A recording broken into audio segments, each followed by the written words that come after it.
NASA, going nowhere since 1958.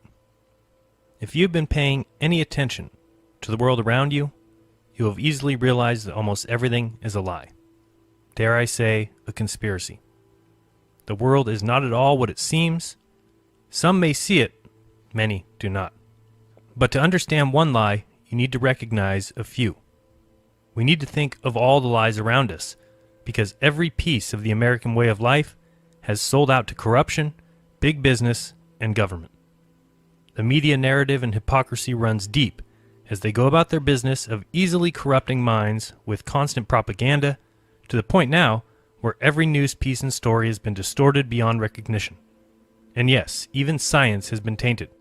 Let's just consider some of the many lies, like sugar, marijuana, and tobacco science, or public water fluoridation into human-caused global warming and climate change science.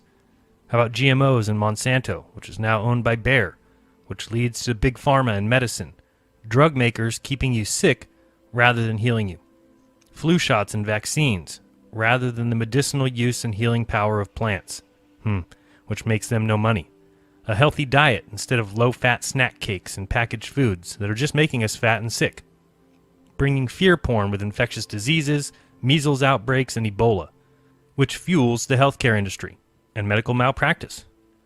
Biotech, pesticides, the EPA, and the lies continue onto the oil industry and free energy, down to the very education system that teaches it, as well as a false history, pushing Big Bang and evolution as science, with their dinosaur and missing link frauds, or teaching Common Core, simply public indoctrination programs. And then you have the college admissions scams, and the universities creating huge student debt, putting people deeply indebted to the Federal Reserve banking system, which isn't even federal, onto the stock market, financial scams, and the rest of the lies. All of this in a free society, while being watched and tracked and managed by Google, Twitter, Facebook, Instagram, or even censored on YouTube, while Hollywood continues to corrupt the mind, pushing some alien agenda and a satanic message. And the music industry isn't far behind with their corruption. How about the kidnapping and human trafficking with child sex exploitation and the sexualization of minors, while pedophiles go free because of a corrupt justice system of lawyers, courts, and judges that speak another language altogether. All of it leads back to the government, which fuels the mainstream media with their hypocrisy and fake news stories. Every government agency is entirely corrupt and weaponized against the people. The IRS, the NSA, the NSF, FTC, CDC, DOD, EPA, etc. And who owns and operates the fake media juggernauts? Well, our very own CIA, who has been deeply involved with all the newspapers and magazines, just see Operation Mockingbird, pushing propaganda constantly with their incessant mainstream narrative, including press releases from government agencies, universities, corporations, and companies getting rich off government contracts. How about the false flags and covert government operations?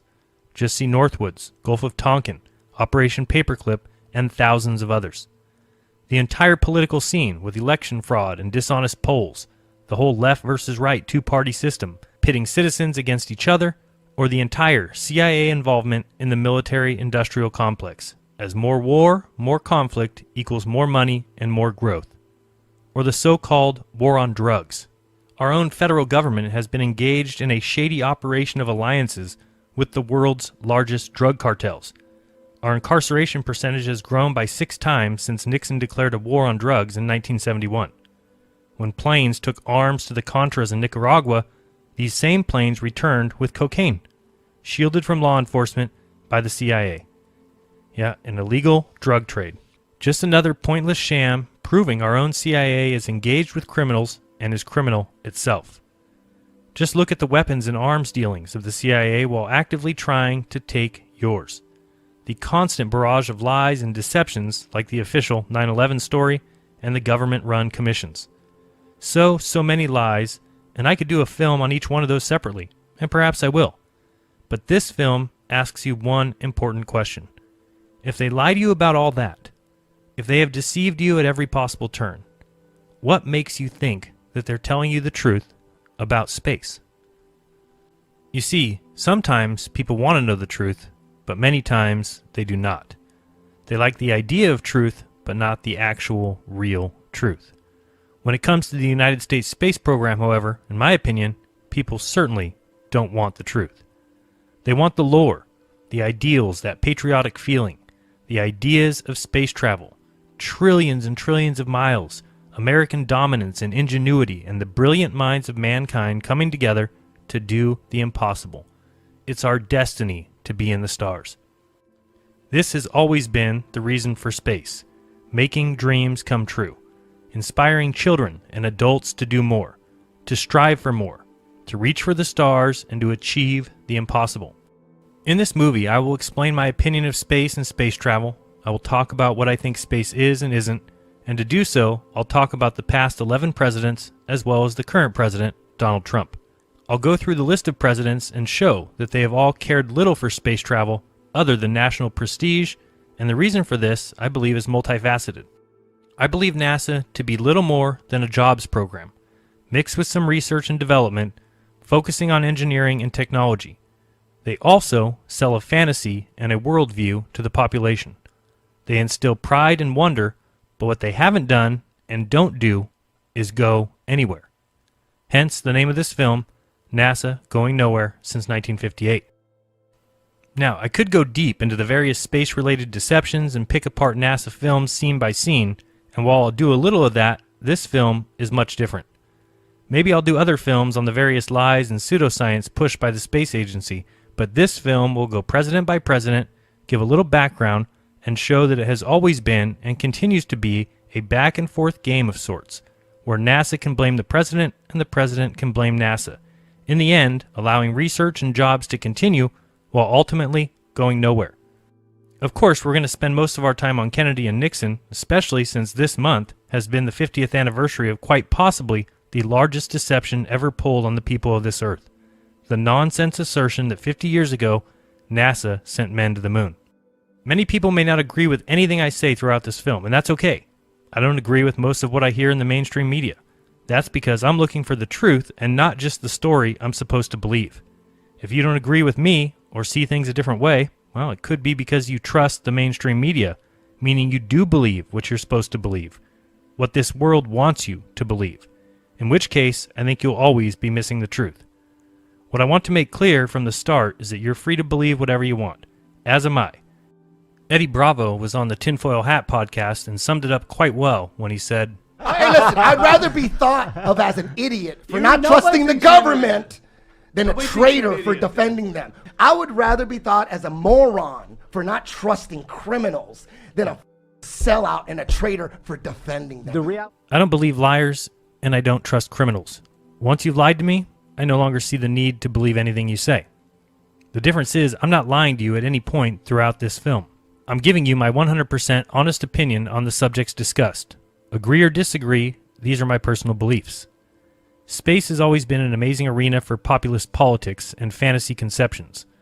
When NASA began, the space pioneer and ex-Nazi SS member Wernher von Braun was an absolute genius at forging public opinion with the ideas of space and space travel. He knew the power of space-related gimmicks. Together with the other dream maker and fantasy extraordinaire Walt Disney, they joined up to greatly sway public opinion by presenting space as a sci-fi fantasy adventure, a reaching for the stars, much like a Disney movie. Wernher von Braun said, "There's no Bucks without Buck Rogers." Of course, Buck Rogers was a fictional space character that debuted in 1928, becoming a very popular comic strip. Then it became a television series. It was so popular that many newspapers launched their own science fiction strips right after, imitators like Flash Gordon and Speed Spaulding and John Carter of Mars. The adventures of Buck Rogers became an important part of popular culture, and by 1930 Buck Rogers took his rocket ship and left Earth. Buck Rogers has been credited with bringing into popular media the concept of space exploration, following those few before him like Jules Verne and H.G. Wells, and those who came after him like Arthur C. Clarke. So, as Wernher von Braun said, there's no Bucks without Buck Rogers. Let's start there and talk a little bit about the money behind the space industry, because this is a terribly important aspect. Only once you completely understand the financial implications can you begin to understand why and how they continue to get away with going nowhere. First off, NASA receives $56 million a day of taxpayer money. While it may only be 0.5% of the yearly U.S. budget, They also get many other funds from donations, admissions, etc. But here's the most important fact to understand. Think of how big the music industry is worldwide. Enormous, right? Now think of the movie industry. Hollywood and global, even bigger. So where do you think the video game industry and economy rates with those two? What if I told you the video game industry is now more than the music and movie industries combined? Wow. This article states, forget about being a movie star, forget about becoming the next Beyonce. If you want to be rich and famous in the entertainment world, you should start playing video games right now. Gross video game sales have outweighed box office receipts for over 2 decades, and they surpassed home video and theater earnings combined 15 years ago. The video games industry has earned more revenue than the movie and music industries combined every year for the past 8 years. That's right, video games have passed the music and movie industry 15 years ago and have earned more revenue than the movie and music industries combined every year for the past 8 years. In 2018, the video game industry raked in $137 billion. That's $70 billion in mobile, $14 billion in tablet games, $56 billion in smartphone games, $33 billion in PC games, $4 billion in browser PC games, $28 billion in boxed and downloadable PC games, and over $34 billion in console video games, a total of $137 billion for that year. A huge industry compared to the movie industry, which only brought in $43 billion. Even if you include home entertainment and home theater, you still don't reach the video game industry. And music is less than half of the movie industry at only $20.5 billion. Crazy business, huh? Can you imagine one of those industries just going away because people realized it was all a fraud? Well, not really, because people know those industries are entertainment industries, selling fantasies, right? So where do you think the space industry stands compared to music, movies, and video games? What if I told you it is almost double all of them combined? Shocked? Well, you should be. The space industry was at $385 billion in 2017. Video games were at $137. Video games plus the movie industry, plus the home entertainment industry, plus the music industry don't even reach the space industry. So now you can start to see why presidents stand behind it, why it is needed, because it makes so much money and creates so many jobs. Whether anyone goes anywhere or not, as long as you believe that they have gone somewhere or eventually will, the space economy continues to grow and thrive. So where do we go, Obama? The moon? Mars? You and I know this is a false choice. We have to fix our economy. We need to close our deficits, but for pennies on the dollar, the space program has fueled jobs and entire industries. For pennies on the dollar, the space program has improved our lives, advanced our society, strengthened our economy, and inspired generations of Americans. And I have no doubt that NASA can continue to fulfill this role. Both of these articles claim that the space industry will soon be a $1 trillion industry. From Space News, it says, forecasts that predict the space industry to grow to $1 trillion by the 2040s will require the development of new markets, even with the modest annual growth rates needed to achieve the goal. A panel session on June 26th at Space Frontier Foundation's New Space 2018 conference here noted that several reports in the last year by investment banks predicted that the global space economy, currently valued at about $350 billion, could grow to $1 trillion or more in the 2040s. And from the Office of Space Commerce, it says, today the global space economy is roughly a $400 billion economy, of which about 80% is commercial activity, and the United States claims a little less than half of that commercial activity. We used to think about space activities being concentrated in a few key areas, in Florida and California, and in this great state of Texas. But the fact is that there's not an area of this country these days that isn't deeply affected by the space industry. That's very exciting, and it is a very promising time for the space industry as we have the convergence of leadership, finance, and technology that is creating opportunity at unprecedented speed. We used to think about space as an area where some new development was a decade away, but in fact these days it might be just 2 years or 2 months away. Of course, always in the future. Not here yet, but it'll be here soon. Hi, I'm George Jetson, and I live in the 21st century. That's Elroy. You have to watch him or he'll track up the ceiling. Here I'm dropping Judy off at school. Blondes away! Oh, that's Jeannie, my wife.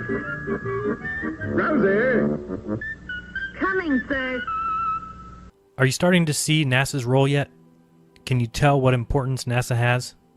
Make money, create jobs, inspire Americans, inspire the world, sell fantasy, but going anywhere isn't the important thing.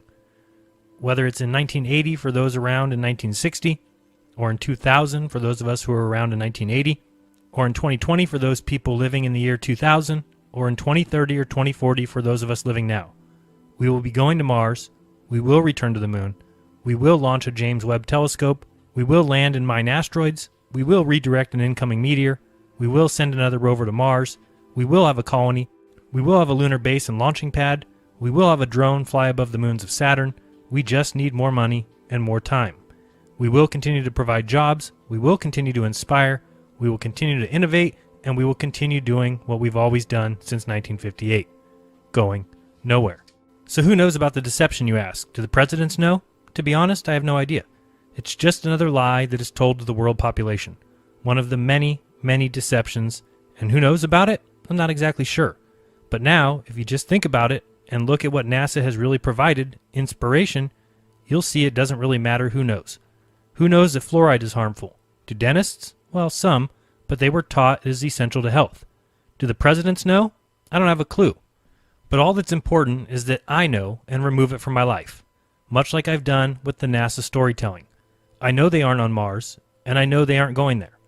I know no man has walked on the moon, and no man will. I've come to grips on that reality. Maybe some presidents know, others may not, but all of them realize the importance of telling people we have gone and will go again. Carl Sagan said, "One of the saddest lessons of history is this. If we've been bamboozled long enough, we tend to reject any evidence of the bamboozle. We're no longer interested in finding out the truth. The bamboozle has captured us. It's simply too painful to acknowledge, even to ourselves, that we've been taken. Once you have given a charlatan power over you, you almost never get it back." Again, to realize this fraud, you have to first accept that you've been lied to, and are being lied to. What will that take? Well, I'm not sure exactly. The evidence is everywhere. How about the quote by William Casey? And despite what you may hear elsewhere, it has been verified by a source who was there that the then CIA director, William Casey, actually said in 1981, "We will know our disinformation program is complete when everything the American public believes is false." Despite Casey being under investigation by Congress for being involved in a major disinformation plot involving the overthrow of Libya's Gaddafi in 1981, and despite Casey arguing on the record that the CIA should have a legal right to spread disinformation via the mainstream news that same year, this quote continues to be argued by people who weren't there and apparently cannot believe a CIA director would ever say such a thing. Well, but spreading disinfo is precisely what the CIA would and did do. This 1975 clip of testimony during a House Intelligence Committee hearing has the agency admitting on record that the CIA creates and uses disinformation against the American people. Do you have any people being paid by the CIA who are contributing to a major circulation American journal? We do have people who submit pieces to American journals. Do you have any people paid by the CIA who are working for television networks? This, I think, gets into the kind of getting into the details, Mr. Chairman, that I'd like to get into in executive session. At CBS, we had been contacted by the CIA. As a matter of fact, by the time I became the head of the whole News and Public Affairs operation in 1954, the ships had been established, and I was told about them. Or maybe this Bush press conference where he admits that the federal government has a long-standing practice of using prepackaged news reports and calling them news, when the government themselves has created them. Told us you had ordered your administration to cease and desist on payments to journalists to promote your agenda. You cited the need for ethical concerns and the need for a bright line between the press and the government. Your administration continues to make the use of video news releases, which are prepackaged news stories sent to television stations, fully aware that some or many of these stations will air them without any disclaimer that they are produced by the government. Comptroller General of the United States this week said that raises ethical questions. Does it raise ethical questions about the use of government money to produce stories about the government that wind up being aired with no disclosure that they were produced by the government? There is a Justice Department opinion that says these pieces are within the law so long as they're based upon facts, not advocacy. And I expect our agencies to adhere to that ruling, to that Justice Department opinion. This has been a long-standing practice of the federal government to use these types of videos. The Agricultural Department, as I understand, has been using these videos for a long period of time. The Defense Department, other departments have been doing so. It's important that they be based upon the guidelines set out by the Justice Department. Now, I think it'd be helpful if local stations then disclose to their viewers if that's, that this was based upon a factual report and they chose to use it. But evidently in some cases that's not the case. So anyway. To guarantee that's happening by including that language in the prepackaged report. Yeah, look, oh, you mean a disclosure? I'm George W. Bush and Well, some way to make sure it couldn't air without the disclosure that you believe is so vital. Ken, there's a procedure that we're going to follow, and the local stations ought to, if there's a deep concern about that, ought to tell their viewers what they're watching. Yes, sir. Or maybe you need to hear an apology directly from Clinton about the thousands of government-sponsored experiments performed on American citizens without their approval.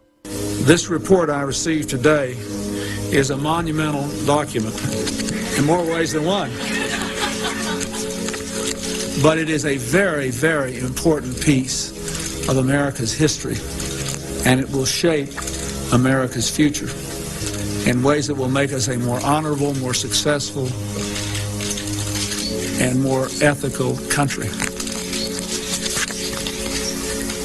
What this committee learned, I would like to review today with a little more detail than Dr. Faden said, because I think it must be engraved on our national memory.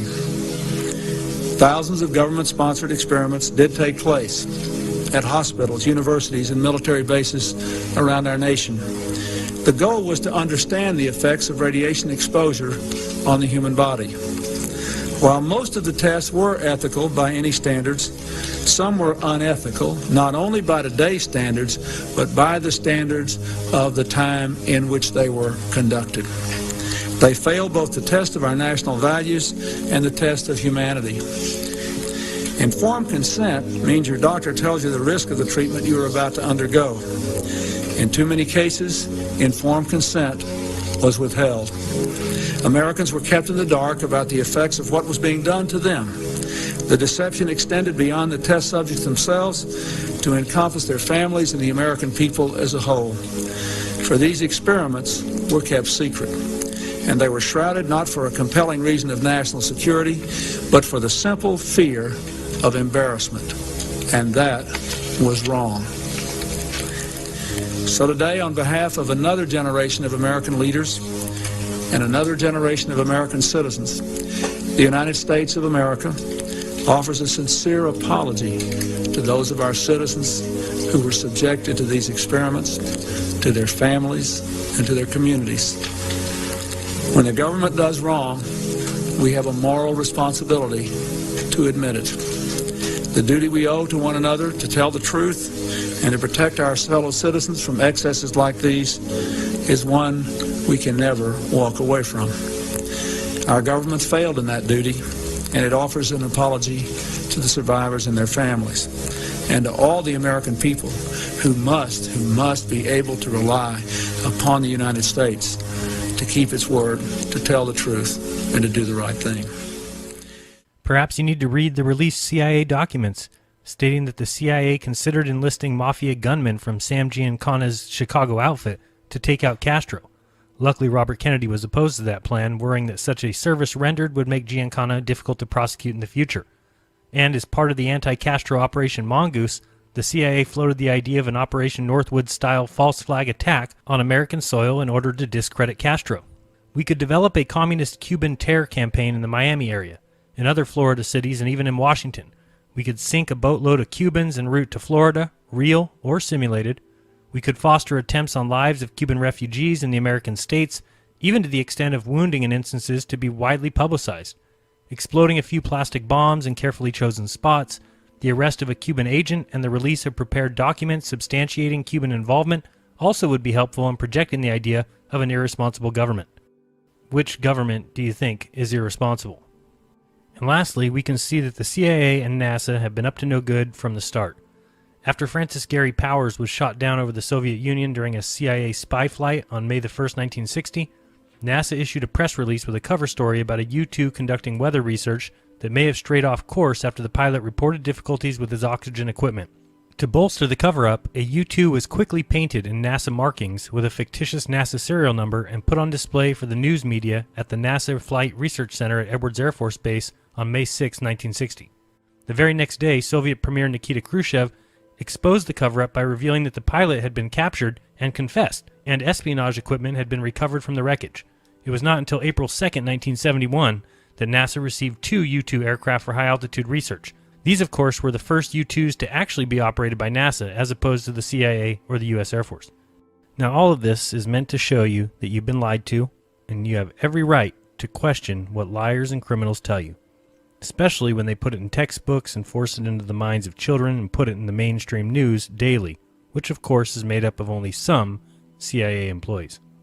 So the lies are obvious and the lies are many, but do you still believe them about space? Well, I don't. And now we can begin with the presidents. So why the presidents? Well, the president is not only commander-in-chief, he's the commander-in-chief of NASA. NASA is an administrative function in our government, and it reports directly to the President of the United States.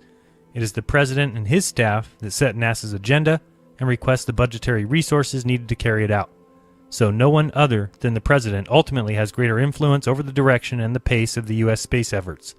Congress then has to approve it, but normally makes little to no changes to the presidential recommendations. When it comes to the presidents, in my mind, the job is pretty simple. You toe the line, you make a splash if you need it for re-election, celebrate the so-called achievements to show that you care, speak softly of tragedies, but ultimately you can't make NASA do anything or go anywhere. Up first is Dwight D. Eisenhower, president from 1953 to 1961. His vice president, of course, was Richard Nixon, hand-selected by Prescott Bush. He announced in 1955 that the U.S. would launch a satellite a few years in the future. I guess it takes a long time. But he was beat to the punch when Russia launched Sputnik in 1957. They say this is why he signed legislation that started NASA, but he wasn't too worried about Sputnik as he called it one small ball in the air. But the public was scared, so NASA to the rescue.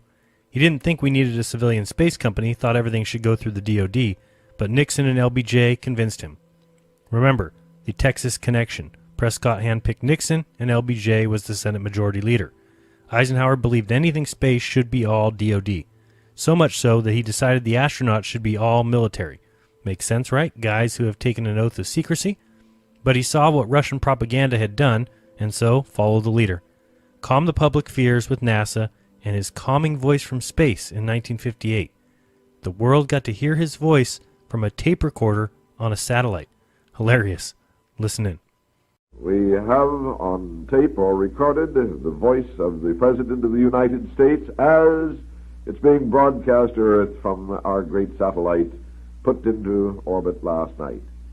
Through radio press, WBAI, and this particular program are able to bring you the voice of the President of the United States as it is being endlessly repeated in the endless orbit around the world, a voice addressed to all men everywhere. This is the President of the United States speaking. Through the marvels of scientific advance, my voice is coming to you from a satellite circling in outer space. Through this unique means, I convey to you and to all mankind America's wish for peace on earth and goodwill toward men everywhere. And so NASA was created, an open and transparent agency in contrast to Russia. Speaking of which, check out the movie The Cosmonaut Cover-Up to see how deep the Russia lies ran. Even Nikita Khrushchev's son, Dr. Sergei Khrushchev, speaks to the massive lies and the propaganda. How massive? Well, now they don't even think Yuri Gagarin was the first man in space. Just another guy on a reverse bungee jump, really. They even delete cosmonauts from photos. It's pretty funny, and not too bad if you like that kind of documentary, so check it out. Here's a small clip. After several decades of propaganda, lies, and official denials, the truth about one of humanity's greatest achievements can now be told. He gave NASA the Army's Jet Propulsion Lab, JPL, and the German rocket team led by Nazi Werner von Braun. Remember, Jack Parsons was a principal founder of JPL with his Suicide Squad. Lastly, Eisenhower had no desire for a space race or moon mission, well, because he wasn't up for re-election. He leaves quietly, handing space off to Kennedy, but does leave us with 2 warnings. One of them we've all heard many times before. We must guard against the acquisition of unwarranted influence, whether sought or unsought, by the military-industrial complex. The potential for the disastrous rise of misplaced power exists and will persist. We must never let the weight of this combination endanger our liberties or democratic processes. The second one you may never have heard before. Let's listen in. Yet in holding scientific research and discovery in respect, as we should, we must also be alert to the equal and opposite danger that public policy could itself become the captive of a scientific, technological elite. A scientific, technological elite. Well, doesn't that certainly sound like what we have today? A scientific space agency that is allowed to go nowhere, constantly, changing plans every few years, spending huge amounts of money and resources, but never really getting anywhere, literally. But they keep being handed dollars and creating jobs, buying equipment, funding research, but all of it just seems to keep going round and round. Next up, we have John F. Kennedy, president from 1961 till his assassination in '63. His vice president, of course, was Lyndon B. Johnson, someone instrumental in NASA's start. First off, Kennedy knew nothing about space, but he wanted to make a splash for a possible re-election, so he asked LBJ to find out if we could do something big in space, and was told possibly the moon in '67. So he agreed to increase the NASA budget big time and made a huge proclamation. But why, some say, the moon? Why choose this as our goal? And they may well ask, why climb the highest mountain? Why, 35 years ago, fly the Atlantic? Why does Rice play Texas? We choose to go to the moon. We choose to go to the moon in this decade and do the other things, not because they are easy, but because they are hard. Because that goal will serve to organize and measure the best of our energies and skills. Because that challenge is one that we're willing to accept, one we are unwilling to postpone, and one we intend to win, and the others too.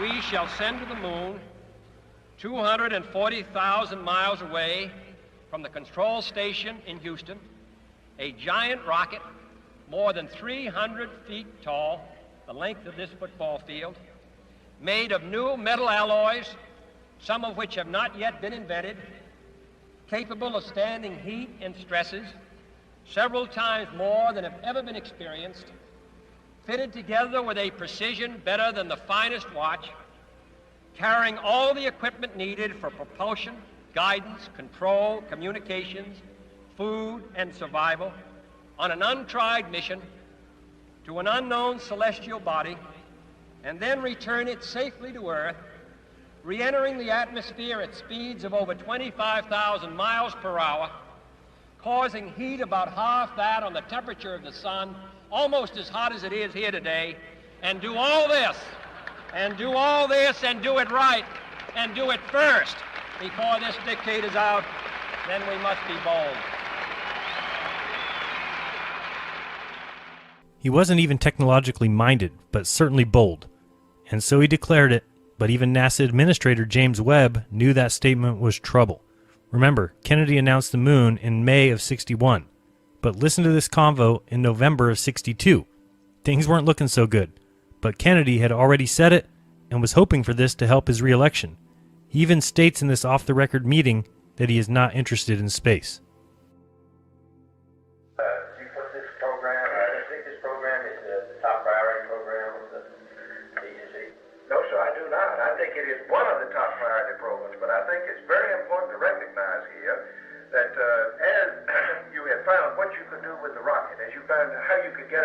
beyond the Earth's atmosphere and into space and make measurements.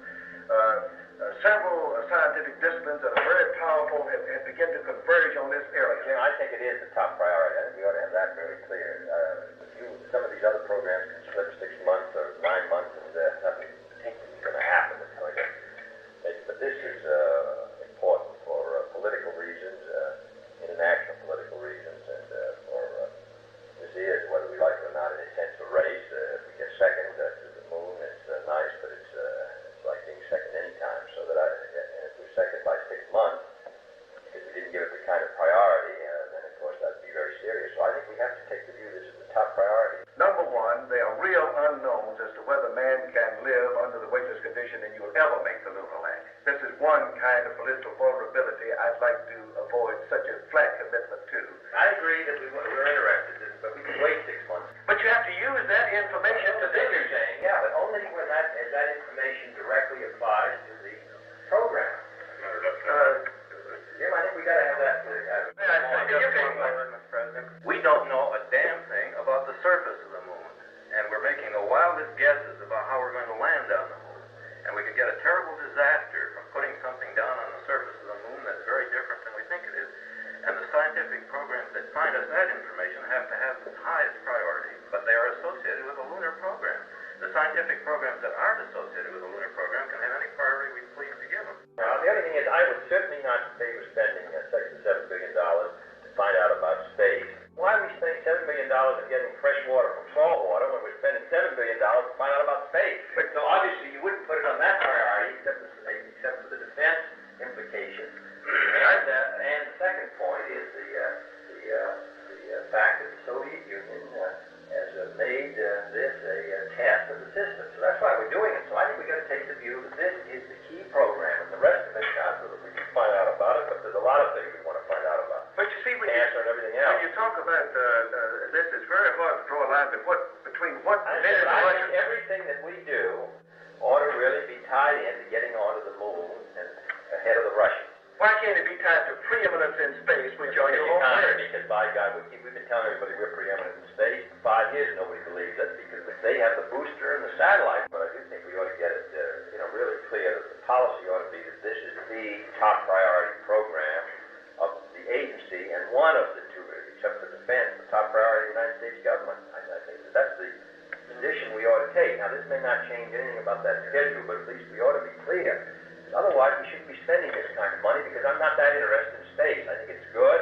I think we ought to know about it. We're ready to spend reasonable amounts of money, but we're talking about fantastic expenditures which wreck our budget and all these other domestic programs. And the only justification for it, in my opinion, to do it is because we hope to beat them and demonstrate that starting behind it we did by a couple of years. By God, we passed them. A lot of interesting things said there in late 1962. Kennedy had already proclaimed that we were going to the moon just a year earlier, even though we'd never even put a person in space.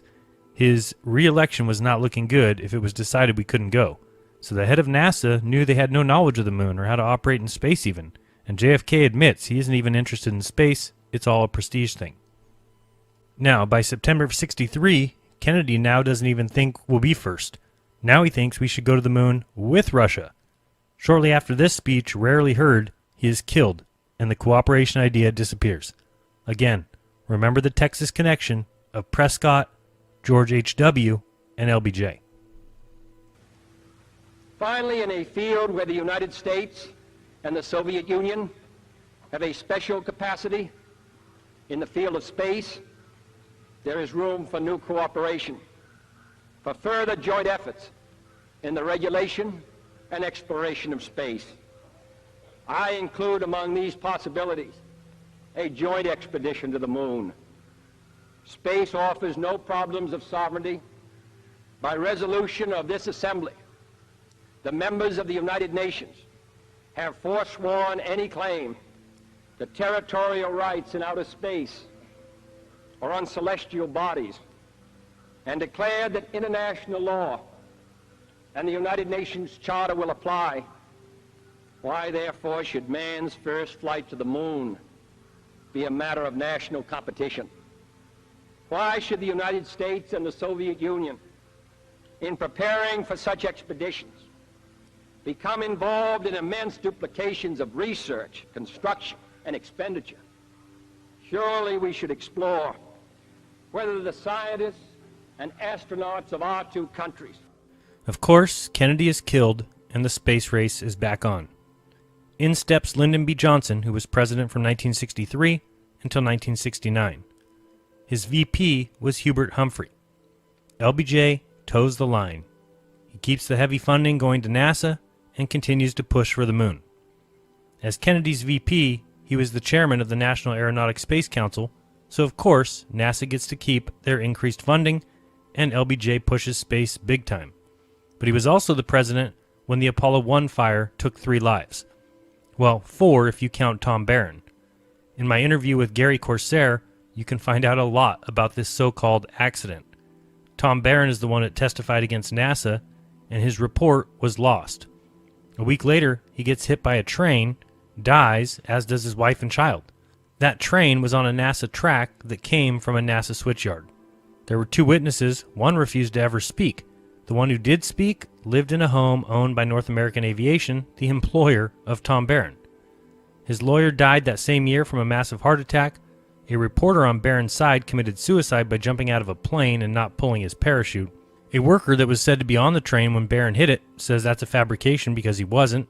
And the coroner said, yes, that's my signature on the death certificate, but doesn't recall doing the autopsy. Also, Johnson allowed NASA to do its own investigation into the accident of Apollo 1. And remember, it was Johnson who was the one who started the Great Warren Commission, who of course concluded that Lee Harvey Oswald was the lone gunman. Good old LBJ. And then came Nixon, finally becoming president from 1969 to 1974 before resigning. He had 2 vice presidents, Spiro Agnew, before he resigned, and then Gerald Ford. We all know that he spoke via telephone to Neil and Buzz while they were on the moon 240,000 miles away. I'm talking to you by telephone from the Oval Room at the White House. And this certainly has to be the most historic telephone call ever made from the White House. I just can't tell you how proud we all are of what you have done. For every American, this has to be the proudest day of our lives. And for people all over the world, I am sure that they too join with Americans in recognizing what an immense feat this is. Because of what you have done, the heavens have become a part of man's world. And as you talk to us from the Sea of Tranquility, it inspires us to redouble our efforts to bring peace and tranquility to Earth. For one priceless moment in the whole history of man, all the people on this earth are truly one. One in their pride in what you have done, and one in our prayers that you will return safely to Earth.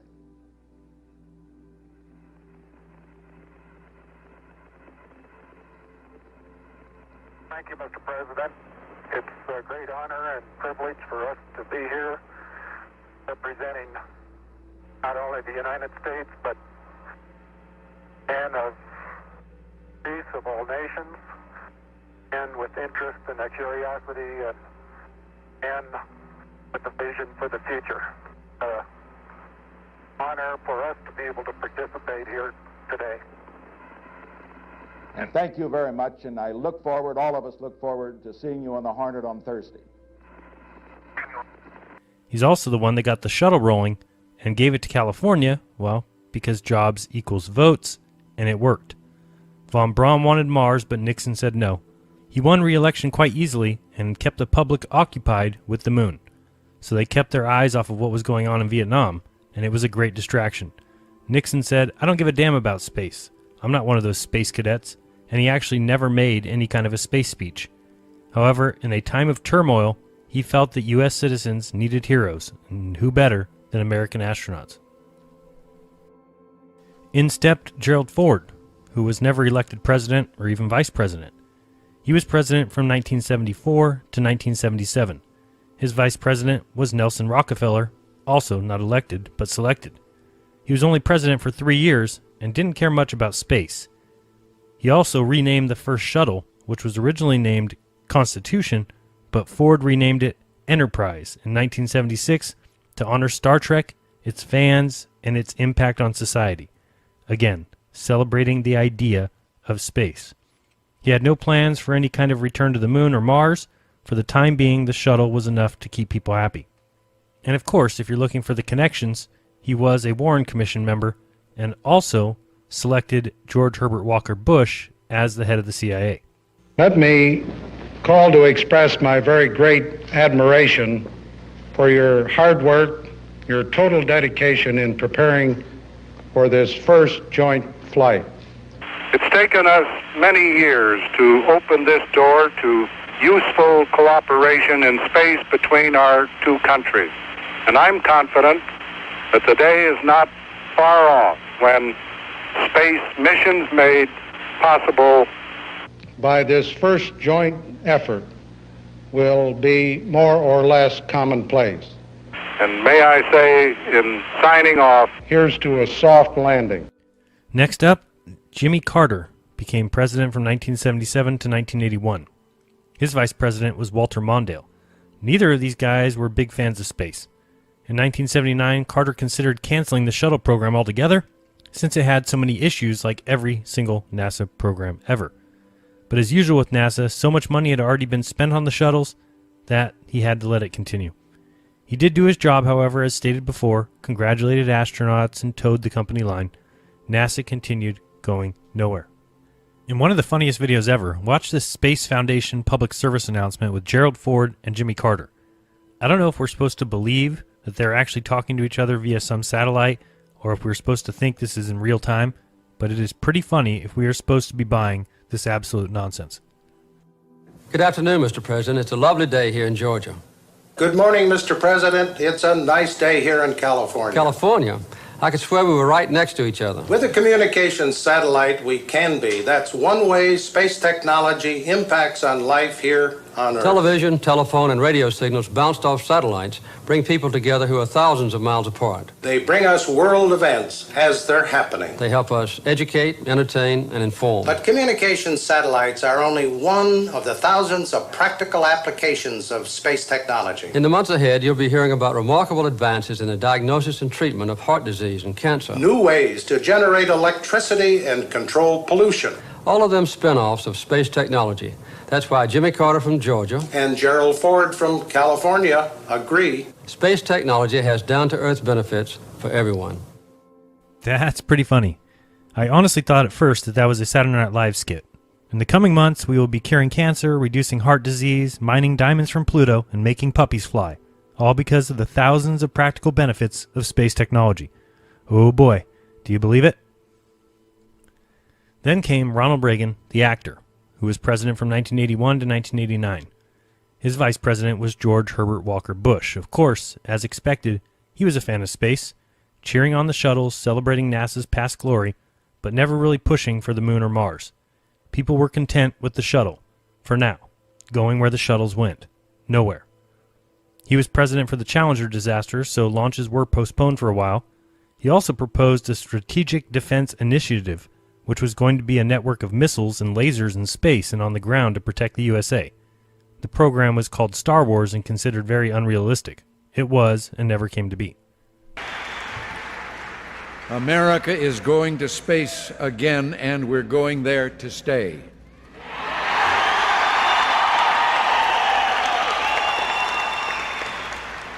Commander Rick Hawk, pilot Dick Covey, and mission specialist Pinky Nelson, Mike Lounge, and Dave Hilmers are space-age pioneers, but their spirit is rooted deep in our heritage.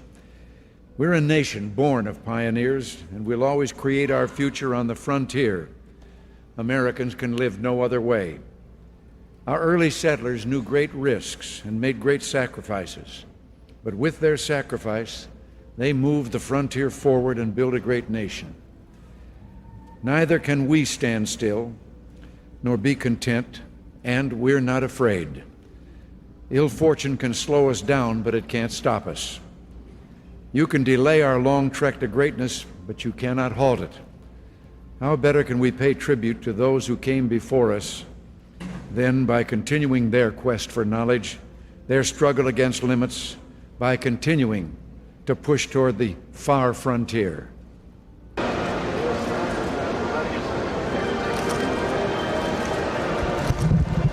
President, would you have liked to have made a bigger commitment to the space program in terms of money for the future than you have? I'll try to do all that's possible to get some problems.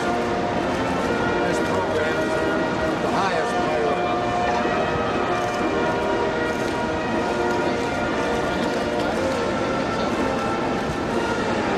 To expand human knowledge of the atmosphere and space, and to pursue the practical benefits gained from these activities in order to improve the lot of mankind.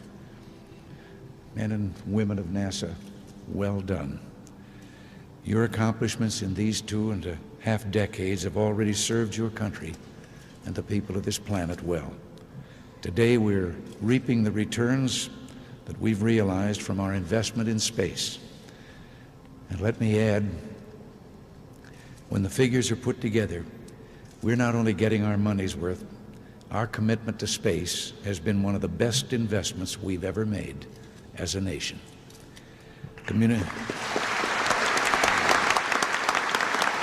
Perhaps NASA's greatest gifts have been the moments of greatness that you've allowed all of us to share. All of us, whether we were school teachers, actors, government employees, farmers, factory hands, secretaries, or the cop on the beat, all of us were along on those early Mercury missions. We were part of the NASA team launching probes into deep space to chart the unknown, to photograph the rings of Saturn and the surface of Mars. We were there and our hearts were filled with such pride when Neil Armstrong, an American, the first person to set foot on the moon, said, "One small step for a man, one giant leap for mankind."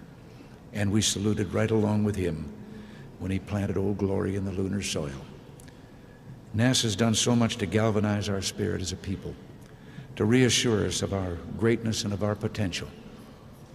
In recent days, the space shuttle has, as another NASA project before it or other projects before it, captured our hearts and imaginations. You want to go up in space? Been there for several years. Well, I agree with you on that. The actor certainly played his part. He towed the line, kept the dreams alive, he celebrated the past and talked about going to the stars for good. I'm sure NASA was quite pleased. Next was Mr. Texas himself, George Herbert Walker Bush. He was president from 1989 to 1993. His vice president was Dan Quayle. Poppy Bush was a huge fan of space and had big dreams for NASA, ordering a big bump in NASA funds. He had big ideas, probably hoping for re-election, so he ordered the Space Exploration Initiative to send NASA to the moon and on to Mars. First, for the coming decade, for the 1990s, space station freedom, our critical next step in all our space endeavors, and next, for the new century, back to the moon, back to the future, and this time, back to stay. And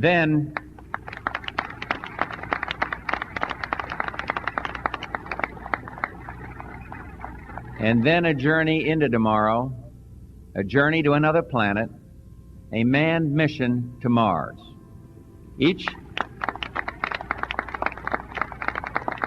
But it was a big failure, big surprise.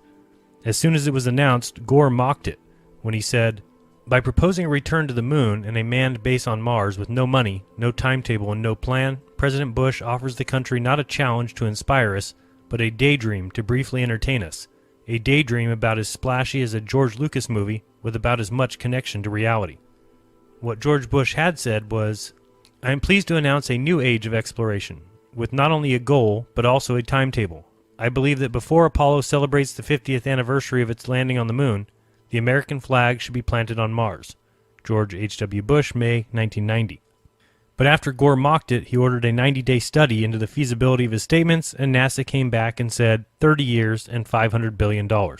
That was, surprise, 30 years ago, and NASA has gone nowhere. And so again, big plans, big dreams, and NASA continues on, going nowhere. before the 50th anniversary, a flag should be on Mars? Well, NASA can't even go back to the moon. Have they ever been to the moon? Well, the evidence alone should tell you the answer to that question. And then there was Bill Clinton, president from 1993 to 2001. His vice president was Al Gore. Immediately, he killed the space exploration initiative of his predecessor and brought things back down to Earth. Said we should send robots to Mars and kept the space station funded, even though, again, it was way over budget and well behind schedule, a NASA specialty. NASA did announce during his presidency that they might have found life on Mars, but nobody really cared, and nothing ever came of it. He did, however, have something funny to say to Neil deGrasse Tyson. The most valuable thing I had for perspective in politics in the White House was the moon rock. I was going to ask you about when we celebrated the 30th anniversary of the walk on the moon in 1999. NASA came in with a vacuum-packed, glass enclosed moon rock that was taken off the moon in 1969 that had since been carbon dated at 3.6 billion years old. So I asked, because I had supported the space program so strongly, I said, may I just borrow that till I leave? You can have it back when I go. I know it's not mine, but I really I bet they didn't say no to that question. They did not. So when you see these television coverage of the president meeting with a foreign leader or whatever in the Oval Office, there's two chairs and then there's this two couches and there's always a table between the couch. I put the moon rock on the table. And for the next 2 years, when we'd have like Republicans and Democrats in or people on two sides of any issue, and they start really, really getting out of control, I'd say, wait. You see that moon rock? It's 3.6 billion years old. Now, we're all just passing through here, and we don't have very much time. So let's just calm down and figure out what the right thing to do is. And it worked every single time. They looked, most That's everybody. a cosmic perspective sitting in the middle of your They were looking table. at an object that existed at a time they could hardly imagine. And it just gave them that little bit of space in their mind and spirit to try to figure out, okay, let's go at this one more time. And that's what we got to keep doing. We just have to keep moseying around both out there and in here. And, if you just keep stumbling toward Jerusalem, good things happen. I mean, I may be wrong about it, but that's what I think. I just think, I'd give anything to be 20 again. I'd give up having been president and gamble on my chances in the future if I could live another 80 or 90 years just to see what's going to happen. Just to see it. Just to see it. It's amazing what's going to happen. Yeah, it's all about the ideals of space, the idea behind the moon rock. That, by the way, was carbon dated to billions of years. I guess Neil missed that too. Look up carbon dating. It has a max of about 50,000 years, and that's even if you believe that. One of our young astronauts, 13-year-old Wayne Gussman from New Orleans, sees a future where being an astronaut will be like, and I quote, driving a car. Everyone will do it. That's a great dream. But that and our other dreams are clearly the natural extensions of the space program which began a generation ago. The direct descendants of the dreams of the three men we are here to honor today. Then came George W. Bush, president from 2001 to 2009 with Vice President Dick Cheney. New president, new plan. Gets pretty repetitive, doesn't it? In 2004, just in time for re-election, Bush laid out his vision for space exploration, which, like his father, did set a direction and a timetable. Direction to the moon by when? 2020. Guess what? It ain't happening. That moon mission would be a stepping stone to Mars, said Bush. This may have been in response to NASA's 2003 report that blamed the Columbia disaster on the presidents, saying that there had been a failure of national leadership in not replacing an aging shuttle and not providing a strategic vision to guide U.S. civilian space activities. Well, NASA got what it wanted and still has gone nowhere. Bush also started the Constellation program, which would include a new spacecraft called Orion, a lunar lander, and new rockets. But it also never came to be. This time changed by the next president. Any patterns here? Our third goal is to return to the moon by 2020 as the launching point for missions beyond. Beginning no later than 2008, we will send a series of robotic missions to the lunar surface to research and prepare for future human exploration. Using the Crew Exploration Vehicle, we will undertake extended human missions to the moon as early as 2015, with the goal of living and working there for increasingly extended periods of time. More goals, more fails. It's a never-ending saga, always coming in the future. Then came Barack Obama, president from 2009 to 2017, his vice president, creepy Joe Biden. Obama almost immediately got rid of the Constellation program of George Bush in 2010. Instead of going to the moon, Obama wanted to begin construction on landers for a 2030s trip to Mars, and for humans to visit an asteroid by 2025. Obama upped the budget for NASA to help them actually go somewhere. However, still, they've gone nowhere. By the mid-2030s, I believe we can send humans to orbit Mars and return them safely to Earth. And a landing on Mars will follow, and I expect to be around to see it.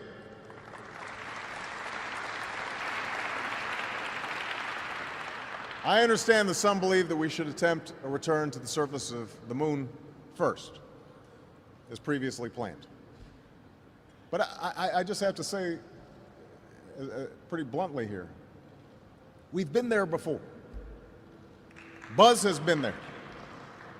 There's a lot more of space to explore and a lot more to learn when we do. So I believe it's more important to ramp up our capabilities to reach and operate at a series of increasingly demanding targets while advancing our technological capabilities with each step forward. And that's what this strategy does. And that's how we will ensure that our leadership in space is even stronger in this new century than it was in the last.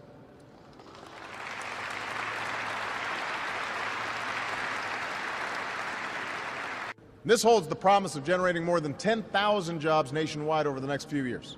And many of these jobs will be created right here in Florida, because this is an area primed to lead in this competition. We've seen that in the NASA budget, which has risen and fallen with the political winds. But we can also see it in other ways, in the reluctance of those who hold office to set clear, achievable objectives, to provide the resources to meet those objectives, and to justify not just these plans, but the larger purpose of space exploration in the 21st century. In 2013, NASA Chief Charles Bolden put it quite simply, and maybe we should pay attention. Bolden warned of the importance of staying on target with space exploration. He said that if the next administration tries to change course and get NASA to lead another manned expedition to the moon, that it means we are probably, in our lifetime, in the lifetime of everybody sitting in this room, we are probably never again going to see Americans on the moon, on Mars, near an asteroid, or anywhere. We cannot continue to change the course of human exploration. And yet, that's what they keep doing. Going nowhere. And last, our current president, Donald Trump, who became president in 2017 with Vice President Mike Pence. He's not sure what he wants. He has said both, almost demanded both. He even offered NASA an unlimited budget if they could send men to Mars by the end of his first or second term, and was told no, they couldn't. So with unlimited time frames and unlimited budgets, NASA still goes nowhere. How long will this last? Finally, we must think big and dream even bigger. In America, we understand that a nation is only living as long as it is striving. We will no longer accept politicians who are all talk and no action, constantly complaining, but never doing anything about it.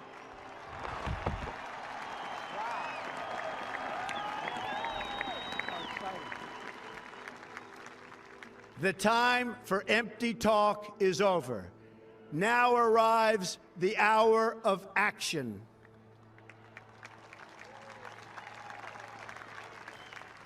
Do not allow anyone to tell you that it cannot be done.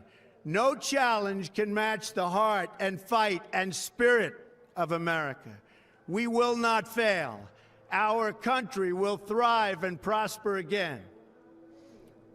We stand at the birth of a new millennium, ready to unlock the mysteries of space, to free the earth from the miseries of disease, and to harness the energies, industries, and technologies of tomorrow. A new national pride will stir our souls, lift our sights, and heal our divisions. Well, we will wait and see. He said the time for talk is over. He tried to give NASA an unlimited budget and they failed. So now the direction has changed. Donald Trump now wants to send NASA to the moon.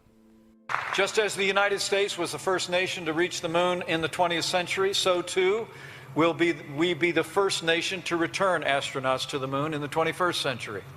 And I'm here on the President's behalf to tell the men and women of the Marshall Space Flight Center and the American people that at the direction of the President of the United States, it is the stated policy of this administration and the United States of America to return American astronauts to the moon within the next 5 years. And that's why today the National Space Council will send recommendations to the President that will launch a major course correction for NASA and reignite that spark of urgency that propelled America to the vanguard of space exploration 50 years ago. As you will hear, in these recommendations, we will call on NASA not just to adopt new policies, but to embrace a new mindset. That begins with setting bold goals and staying on schedule. To reach the moon in the next 5 years, we must select our destinations now. NASA already knows that the lunar South Pole holds great scientific, economic, and strategic value. But now it's time to commit, to go there. And today, the National Space Council will recommend that when the first American astronauts return to the lunar surface, that they will take their first steps on the moon's south pole. And here's the other thing that should be obvious. 5 years from 2019 is 2024, which will be exactly when Trump and Pence will be leaving office if they're at the end of the second term. And again, this will just get pushed onto the next president, who will come out and announce a new directive, and NASA will go back to doing exactly what they've done since 1958, going nowhere. Okay, thank you very much. For almost 6 decades, NASA's work has inspired millions and millions of Americans to imagine distant worlds and a better future right here on Earth.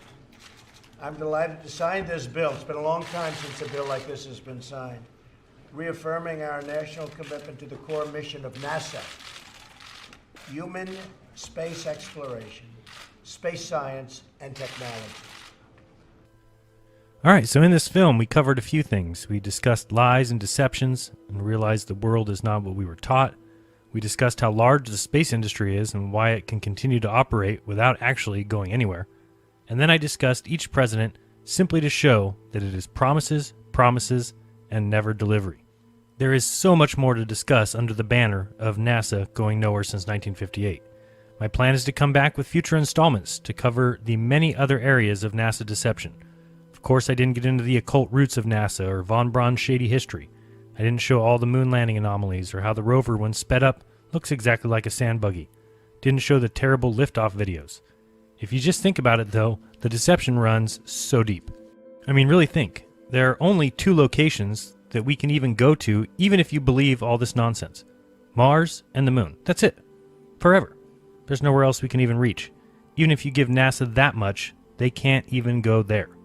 They're simply stuck. And if you ask me, it's because they can't go to either. So they will forever keep waffling back and forth. Even when someone sets a clear directive. But as long as it goes back and forth, up and down, they are allowed and encouraged, in fact, to go nowhere at all. They have an excuse, and so it goes back and forth, mission to mission, nowhere to nowhere. So the moral of the story really is you need to do your own research on all these matters. Don't believe me? Go look into Stanley Kubrick and Arthur C. Clarke's movie 2001: A Space Odyssey. Look into the movie Room 237 so you can see for yourself how Kubrick told you what's going on. You can see Danny playing with his cars in the hallway that matches the NASA launch pads in The Shining. How he rises up wearing the Apollo 11 sweatshirt. Look into the movie Eyes Wide Shut, which Kubrick died days before its release. And ask yourself, why in the contract was it demanded by Kubrick that the movie had to be released on July 16, 1999, 30 years to the day after the Apollo 11 launch? So thanks a lot for watching. If you enjoyed this film and would like to see more, I could use your support. You can send me $1 or $5 or the price of a movie ticket by going to paypal.me/Jaron, or you can become a patron at patreon.com/Jaronism. And by the way, a huge shout out and a huge thank you to all my current patrons. You guys are the best and make this channel and this film possible. Or you can buy a shirt. The links to the shirts are in the description. So thanks again, and don't worry, I'll be here waiting while NASA continues going nowhere since 1958. This has been Jaronism. Till next time, peace.